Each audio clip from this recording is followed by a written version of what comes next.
The Fat Controller's engines love their work. Gordon likes pulling the express. Thomas likes his branch line. And Percy likes taking the mail.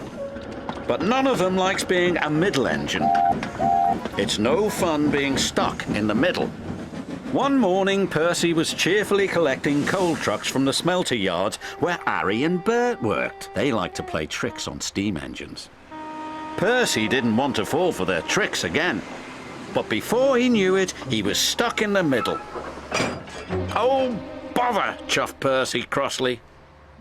"Little green piggy in the middle," Harry teased. Percy's driver was cross. With trucks in front of him and trucks behind, Percy had to go slowly. James was in the yard when Percy steamed slowly by. "It's Slow Coach Percy," James laughed. "You wouldn't be laughing if you were stuck in the middle." Percy fumed, and he fumed all the way to the coaling plant. The manager was very cross. "You have caused confusion and delay," he said. "I'll have to report this to the Fat Controller." That night, the Fat Controller spoke severely to Percy. "I'm very disappointed in you, Percy," he said. "You know it's against the rules to go on the tipper's loading ramp." "Sorry, sir," Percy said sadly, "but it wasn't my fault. It's because those diesels made me a middle engine." "Nevertheless, you will shunt trucks in the yard until I can get to the bottom of this."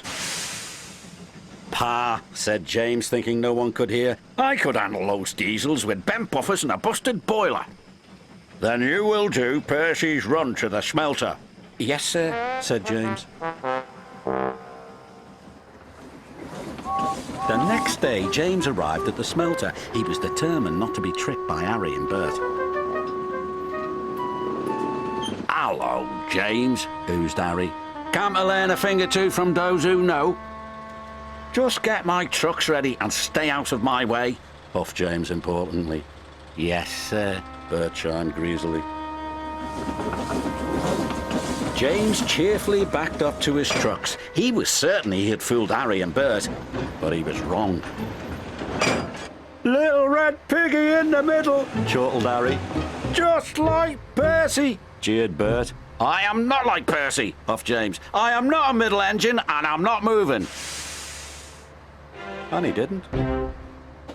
When the Fat Controller heard the news, he sent Percy to fetch James. This made Percy happy. He buffered up to James and took him along with all the trucks to the docks.